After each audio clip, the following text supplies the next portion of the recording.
Hello tiny house people. So one of the things that I get asked all the time and is a running joke is how do I fit all of my art supplies into my tiny house? I don't know. It all fits. It's working out quite nicely, but there are a couple of times where I'm like, man, I wish I just had like 10 more square feet because that would be awesome, and then I could paint weirder things. So I decided to see if I could tackle the largest canvas I have ever painted in my tiny house. We'll see how this goes. So basically I have spent some time getting the setup just right so that hopefully everything goes according to plan. Famous last words. So last week I made an abstract painting, went for very ethereal, very paint splattered, and I'm totally addicted now. I'm really enjoying the process. It used a lot of like spray bottles to thin out the paint. It looks super cool. This is not the art channel, this is the tiny house channel. So if you want to follow the tutorial for this giant canvas, you can follow me at Sarah Donnaworth, okay? The link is gonna be in the description. I'm also going to let you know when to like pause this video and go to the art tutorial in case you don't want to see the final product before you've seen the tutorial. So I will let you know. But basically, I have my canvas. It is on my, I'm not sure if you can see that, easel that I normally use. Please don't tip over. Okay. And then it's a French easel that has like the legs and everything, but I never really use that because there's just not floor space in here. So I have it actually like a part of my kitchen counter. Sink, spare piece of kitchen counter. This is where it sits all the time, and it usually has like one of my art journals on it or some other canvas that I'm working on. So this is where I normally paint. Now, the danger zone is that my desk and my laptop are right there. So, goals for today. Don't get paint on my laptop. Don't get paint on the floor. And don't permanently stain something anywhere in the tiny house. Fingers crossed, guys. We'll see how it goes. I did, as a precaution, have a tarp that I have purchased that goes all the way through to the floor and then also covers the kitchen cabinets directly below the easel. The other thing that I did, I'll carry this over here,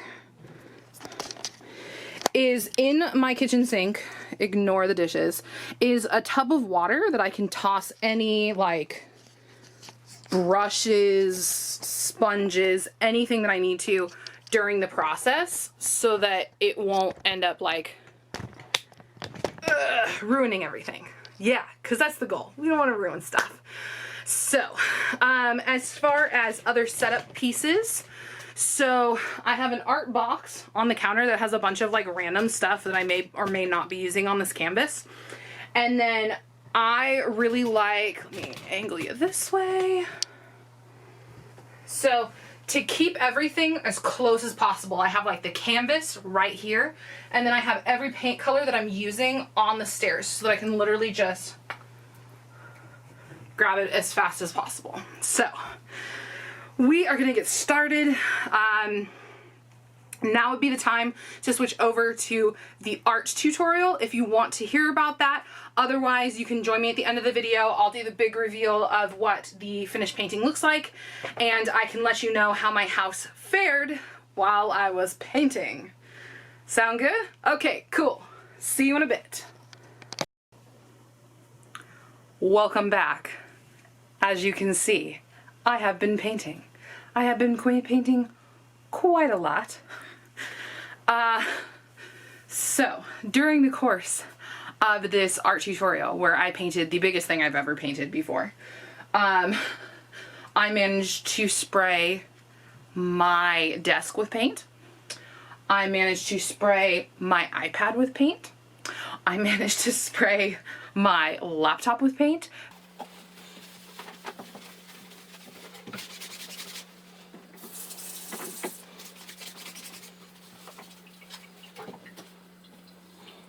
because what I didn't realize is that I was taking this squirt bottle and just spraying it off the side full of paint. So I have some cleaning up to do, but fortunately, here's the things I didn't hit with paint.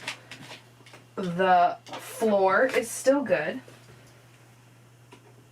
because I had a drop cloth. Sorry, I dropped my paint tool and Mr. Darcy was about to eat it. Yeah, so things I may or may not do differently from next time. I probably need some sort of shield when I go to spray this. Now we know. However, I think the artwork actually turned out really well. I'm pretty pleased with it. It's ethereal, romantic, everything I wanted. It will probably go in my loft because I just wanted something abstract that had a bunch of colors on it that made me happy. That is all.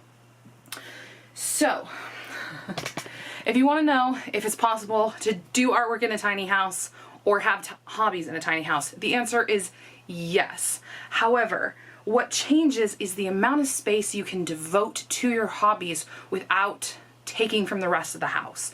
So like those lucky people out there could have like craft rooms, quilting rooms, a home office, anything like that. That would be super cool. Tiny houses are not going to have that.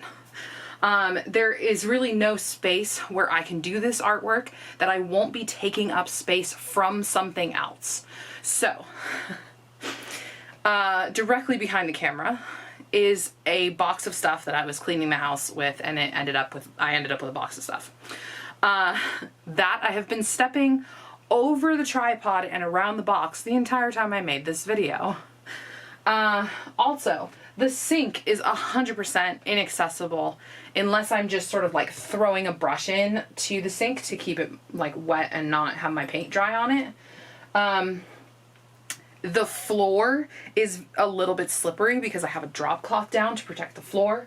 But yeah, like there's just, I have to kind of maneuver around this whole art space that I've set up. So it's really not an option when you're doing art in a tiny house to like, I'm just gonna have a dedicated studio spot and that's gonna be it. No, like you're gonna have to like set it up, do your artwork, and then probably like condense it down so that you can like cook a meal or not lose your mind from the mess. One or the other. Yeah, so it's definitely possible. I would say also you have to prioritize what you want in a tiny house. Because there's not room for everything. Like I saw some lady on our Facebook group who like was really excited for tiny house living, but she like needed to fit an entire spinning wheel into her tiny house, which is awesome and amazing. And if she wants to spin wool, then cool. But like she was going, can I fit it in like a 16-footer? And I was like, I can barely fit my stuff in a 24-footer. So maybe not, maybe, I don't know. Do you want to have a couch or do you want to have a chair and a spinning wheel? Because it's really just all about like making the space work for you. Yeah, what else? I mean, this is definitely the biggest piece of artwork I've ever jammed into my house before. Woo, hello. That worked well. That worked really well. I also noticed that like, because my easel is on a piece of the counter, I had to actually stand on a stool to reach the top of the canvas, which was not all that convenient, but like, again, there's just nowhere else to put it. So I had a stool, thank goodness. That was one of the things that I keep tucked in the bathroom, for situations like these. So I was able to make it work, but yeah, like it definitely, this is a very cumbersome sized canvas. So again, hobbies are possible, but like I could not work at my desk or like eat a meal while this is set up. So you win some, you lose some. I will also say that like art in a tiny house is totally worth it. It's totally possible. You should never think of tiny house living as, oh, like I can't do my hobbies now, or like I can't do this or I can't do that. You can do whatever you want. It's all about prioritization, thinking it through, making it possible. So like literally anything. I've seen like tiny houses online that have a home gym. Like I don't know how they did that, but it's sitting there and it's a home gym. I have seen tiny houses that have so much storage for hobbies and things that people needed to take with them, that it's totally possible. I mean, that's why I put in the art loft, to have storage for all of these supplies so that I don't feel deprived of my artwork or my creativity. I've also figured out for my artwork how to do different scale artwork. So like big, little. So there's this giant canvas that I would pull out on a special occasion to do some painting. But there's also like artwork that is, here, let me grab it because it's right here. I have this pad. I can do so much stuff on this pad that you would never think was possible. Like I have like gesture drawings and all sorts of stuff in here. And I'm able to do that on my couch with my little side table and like very little mess, very little cleanup. So it could be worth considering, does my hobby have different sizes of activities that can fit my space? Because I also figured out that if I work in like water soluble mediums, like water soluble crayons, like Dina Wakley's Scribble Sticks or like Tim Holtz's Distress crayons, then I can use less water, less mess, and I can actually still do it for my couch. And I would never paint on my couch because it's pink and it's pretty and we love it. So thinking about ways to adapt your hobbies can also help them make them feel much more possible in a tiny space. So that's basically it. If you guys are either in a tiny house or thinking about it, drop a comment below to tell me what your hobby is. I can kind of like brainstorm some activities or ways to do it that would fit your space, or some recommendations, so let me know. So if you guys watched the art tutorial, thank you so much. I'm so glad that people are making it from the Pink Tiny House to my SarahDawnworth.com platform. If you guys have no idea what I'm talking about or you skipped ahead, please follow me on Instagram. I have art on Sarah Dawnworth, and then I have my tiny house on Pink Tiny House. Those are the usernames. So there's also two websites. There's pinktinyhouse.com. There's SarahDawnworth.com. There's also two YouTube sites. There is Pink Tiny House on YouTube and SarahDawnworth.com on YouTube. Have you noticed a pattern? It's Pink Tiny House and Sarah Dawnworth. So I would really love it if you guys could follow me, because I am sharing all of the creativity and I am now filming almost exclusively in my tiny house. So you'll get to see a little bit of each on both channels. That has been our show. That has been our show. Sure, that's been our show, guys.